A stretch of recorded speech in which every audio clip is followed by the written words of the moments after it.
요셉의 형들이 왔다는 소문이 바로의 궁에 들리매 바로와 그의 신하들이 기뻐하고 바로는 요셉에게 이르되 내 형들에게 명령하기를 너희는 이렇게 하여 너희 양식을 싣고 가서 가나안 땅에 이르거든 너희 아버지와 너희 가족을 이끌고 내게로 오라.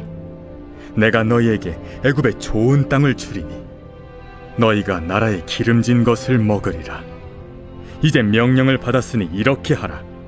너희는 애굽 땅에서 수레를 가져다가 너희 자녀와 아내를 태우고 너희 아버지를 모셔오라. 또 너희의 기구를 아끼지 말라. 온 애굽 땅의 좋은 것이 너희 것임이니라. 이스라엘의 아들들이 그대로 할세 요셉이 바로의 명령대로 그들에게 수레를 주고 길 양식을 주며 또 그들에게 다 각기 옷 한 벌씩을 주되 베냐민에게는 은 300과 옷 5벌을 주고 그가 또 이와 같이 그 아버지에게 보내되 수나기 10필에 애굽의 아름다운 물품을 실리고 암나기 10필에는 아버지에게 길에서 드릴 곡식과 떡과 양식을 실리고 이에 형들을 돌려보내며 그들에게 이르되 당신들은 길에서 다투지 말라. 그들이 애굽에서 올라와 가나안 땅으로 들어가서 아버지 야곱에게 이르러 알리어 이르되 요셉이 지금까지 살아있어 애굽 땅 총리가 되었도이다. 야곱이 그들의 말을 믿지 못하여 어리둥절하더니 그들이 또 요셉이 자기들에게 부탁한 모든 말로 그에게 말하매 그들의 아버지 야곱은 요셉이 자기를 태우려고 보낸 수레를 보고서야 기운이 소생한지라. 이스라엘이 이르되 조카도다. 내 아들 요셉이 지금까지 살아있으니 내가 죽기 전에 가서 그를 보리라.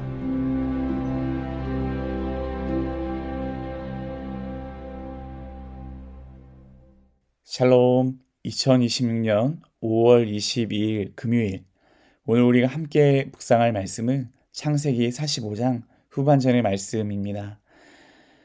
살면서 너무 좋아서 믿기 어려운 소식을 들어본 적이 있으신가요?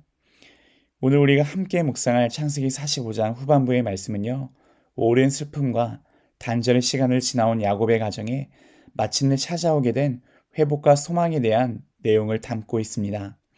특별히 하나님의 숨겨진 섭리가 어떻게 우리의 깊은 비탄을 승리의 기쁨으로 바꿔주시는지를 선명하게 보여주는 본문입니다. 오늘의 말씀을 통해서 우리의 삶을 지금도 붙들고 계시고 하나님의 놀라우신 은혜를 함께 묵상해 보기를 소망합니다. 요셉의 형들이 왔다는 소식에 바로와 신하들은 크게 기뻐합니다.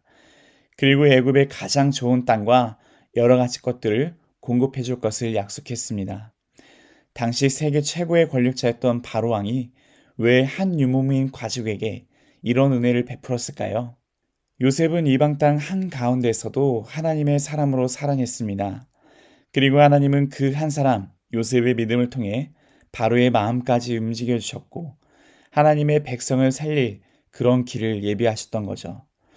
사랑하는 성도 여러분, 우리가 세상 속에서 믿음으로 살아갈 때 하나님은 세상의 환경과 사람들까지도 사용하셔서 우리를 도와주시고 인도해 주십니다. 요셉은 기근 속에서 죽어가던 가족들을 살리기 위해 풍성한 양식과 옷, 그리고 애굽의 좋은 것들을 아낌없이 내어주었습니다. 그리고 형들을 보내며 짧지만 깊은 한마디를 남겼는데요.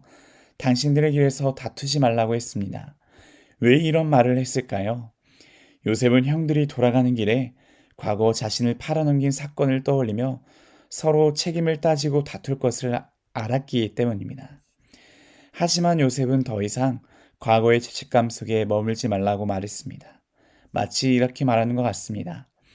하나님께서 이 모든 일을 통해 일하셨으니 이제는 서로 정죄하지도 말고 앞으로 나아가라는 것이죠. 참된 용서는 과거를 붙들고 상대를 무너뜨리는 것이 아니라 은혜 안에서 다시 살아가게 만드는 그런 것입니다. 그리고 이것은 우리를 향한 예수님의 용서를 떠올리게 하는데요. 주님은 우리의 죄를 기억하여 정죄하지 않으시고 십자가의 은혜로 새로운 삶을 우리에게 주셨습니다. 형들은 가나안으로 돌아가 요셉이 살아있다는 놀라운 소식을 아버지에게 전합니다. 하지만 아버지 야곱은 이 사실을 쉽게 믿지 못합니다. 성경은 야곱의 이런 마음을 어리둥절하였다고 기록합니다. 이 말을 히브리어로 살펴보면 충격으로 기력이 빠져버린 상태를 의미한다고 합니다.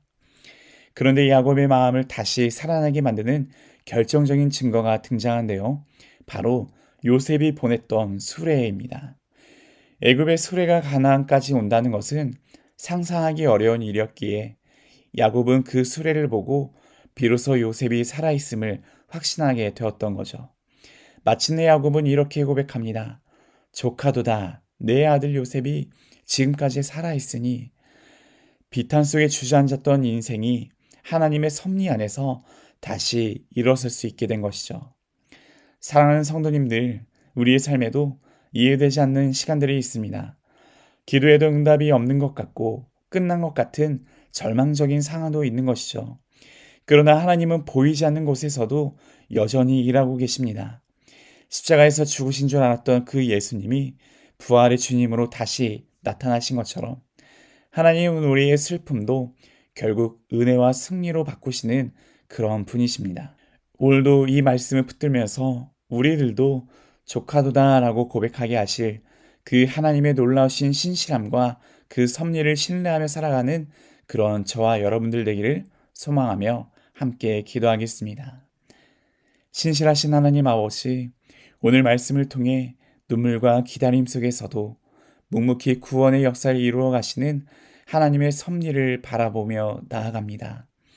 때로는 이해할 수 없는 상황들이 있을지라도 원망보다 믿음을 선택하게 하시고 보이지 않는 곳에서 일하시는 하나님의 손길을 신뢰하게 하여 주시옵소서. 우리의 지친 마음에도 성령의 위로와 세임을 허락하여 주시옵소서.